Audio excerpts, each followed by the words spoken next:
Good day, how are you going, mate? I'm the internet monologue Masato. Today I'm here in Civic, which is Canberra's CBD, and I'm gonna get inside Canberra Center and do some daily grocery shopping. So today's self-talk topic is a kind of the difference between food culture in Japan and Australia from my own perspective. First of all, they are not totally different.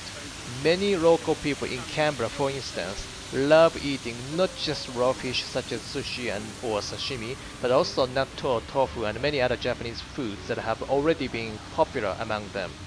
But of course, the older people they are, the less Asian foods they tend to have. This is normal, right?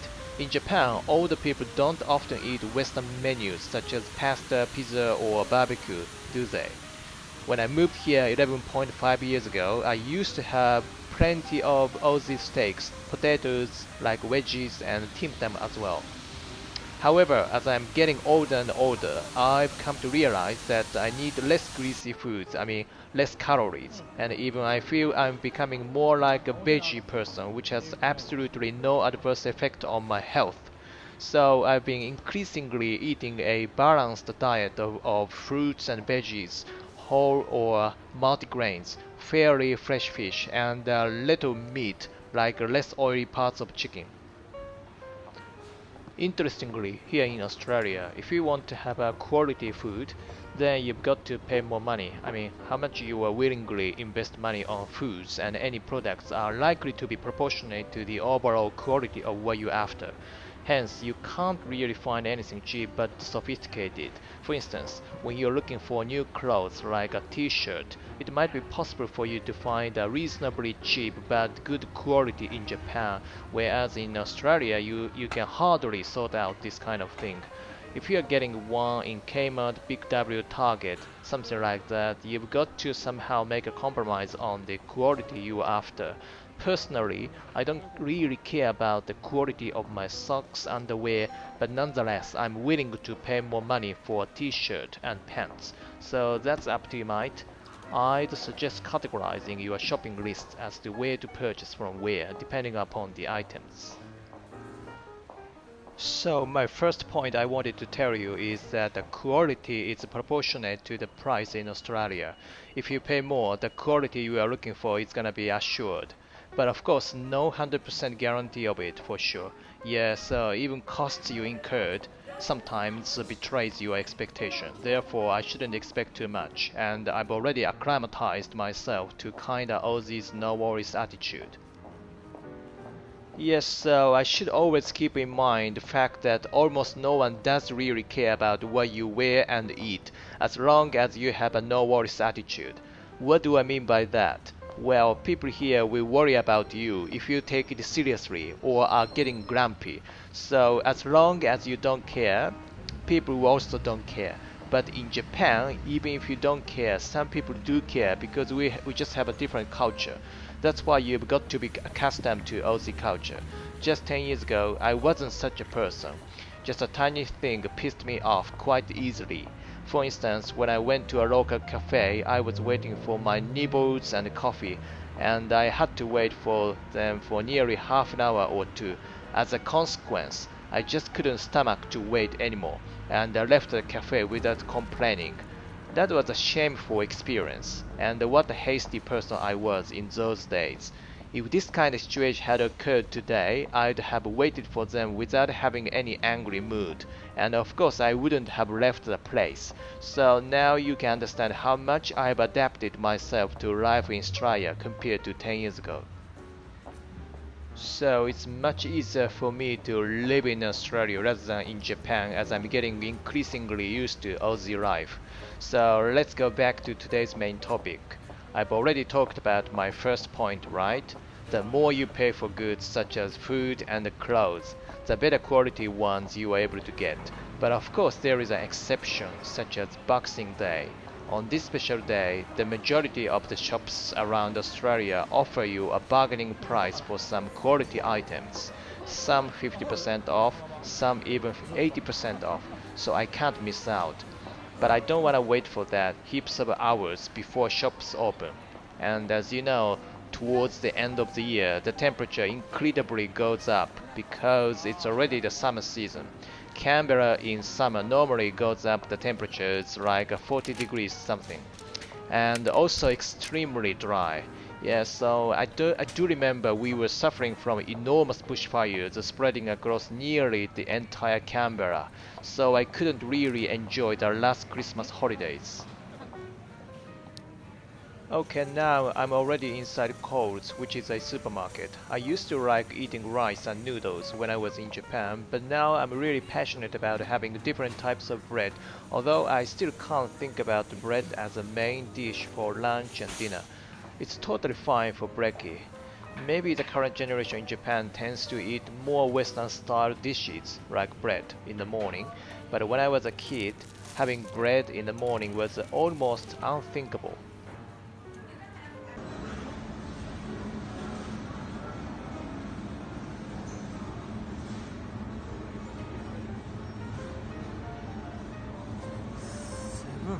It's extortionate price.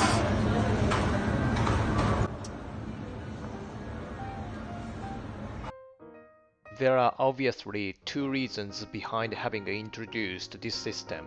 One is to stop the second surge of coronavirus. Another is to deter dishonest customers from stealing these expensive nuts as if they are just tasting a bit. Scrambled rice crackers. It's my favorite one. It's nice. It's very tasty. Yeah, it tastes like Japanese crackers. So crackers. 266.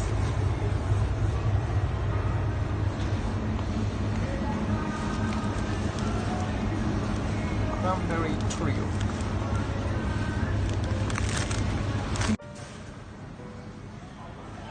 I'm looking for my favorite rooibos tea. I'm wondering where it is. Looks strange. I can't find it at the moment.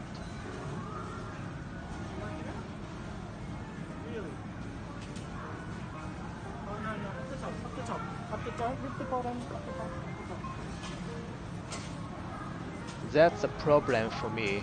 Rooibos tea has become a kind of medicinal herb. I don't want a blend tea, but purely organic one. To be honest, I've already checked another supermarket on the way. Oh no, don't be absurd. I really need it. This one's a pure African rooibos. Which is not what I wanted to, but what I wanted to buy. But it's a bit different one. But never mind. Gently operating. It's not. Whoops. Okay, no worries. I just chucked this one here.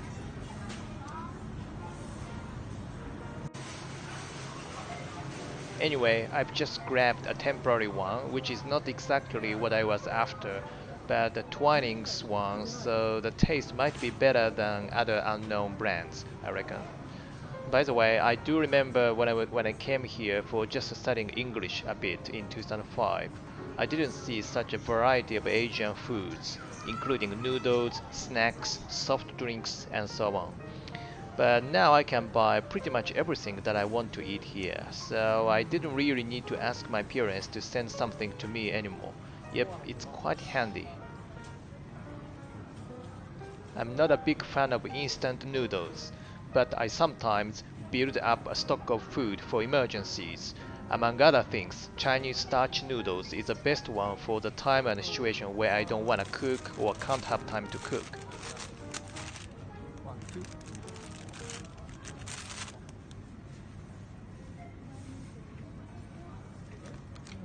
Some noodles, simple noodle. That's udon noodles. Yes.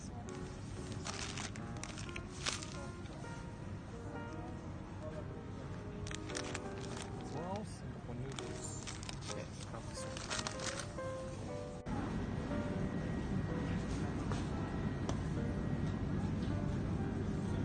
Thai green curry.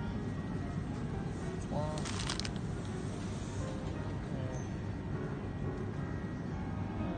Onion. That's flavor, so it's very nice.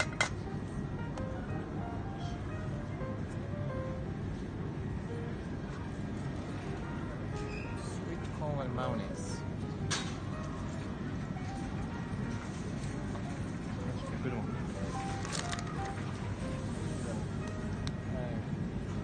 What else? Tomato, basil, soy and ginger. That's not $1. It's $1.25. Huh? Half price. Okay. That's different brand. Okay. Lemon? 2. That's 5. That's 2. This one. That's 2. Okay. Lemon and pepper. That's 2. Grab 2. I think it's white rice or brown rice. Since we haven't got brown rice for a long time, so I got brown rice.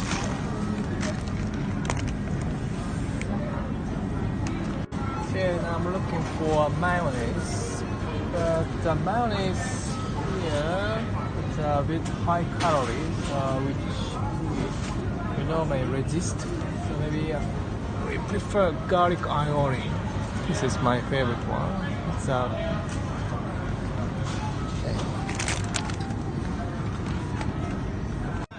When I come to any supermarket or bookshop, I always want to browse and purchase some particular magazines such as Economist, Time, Harvard Business Review, and so on. All of them just satiate my appetite for daily reading. That's my favorite one, that's Economist. Retro or radical? That's my one.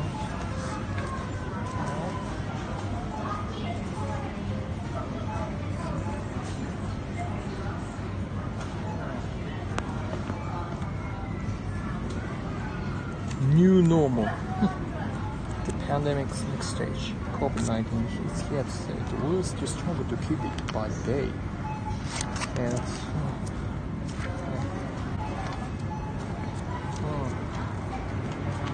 I'm gonna grab The Economist and The Time today. I'm excited about having flicked through them.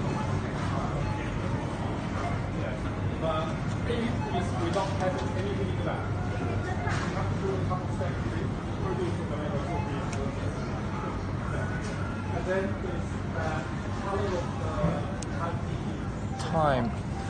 This is my second favorite.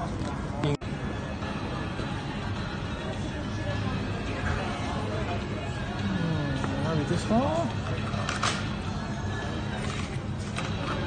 Special. Try to get to third tree. Bamboo charcoal. Not sure how big it is. To buy new toothbrush. Oh, there's no space. Yeah. That's all.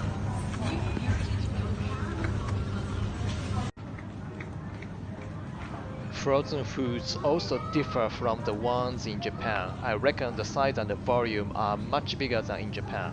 In my view, frozen foods here may have been immensely influenced by American style. That's my basic understanding. I rarely buy anything here, but I'm just into having a look at a variety of frozen foods.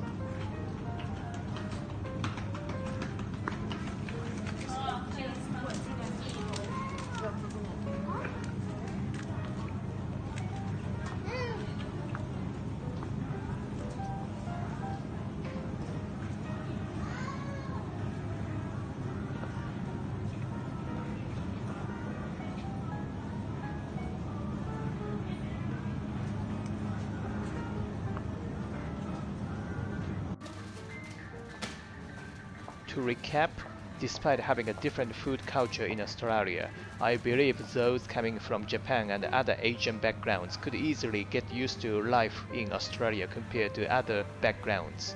This is simply because I can see a massive influx of Asian grocery stuff, so there should be nothing you can't find here. But I have to admit one thing, which is that you have more opportunities to have more Asian stuff in Sydney and Melbourne. But nevertheless, I'm pretty much happy with Canberra. If you want to study in Australia in the future, I highly recommend coming to Canberra. Okay, before finishing today's video, a self-checkout system like this has become increasingly common across Australia. In Japan, I don't think it's common, is it? I'm not quite sure, but this kind of technology seems more advanced than in Japan. Wi-Fi was invented in Australia, for instance. Do you know that?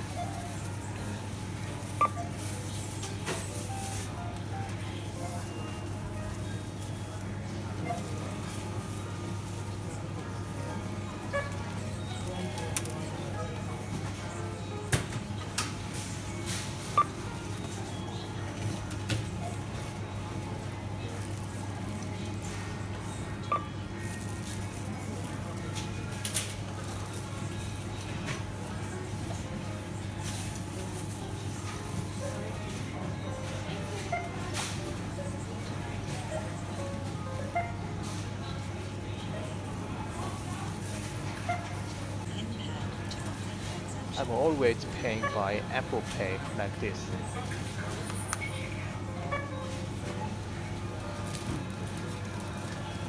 Alrighty, thanks for watching today, and I catch you later, mate. Today's words: veggie, multigrain, proportionate, acclimatize, extortionate, deter, medicinal herb, satiate, flick through, influx,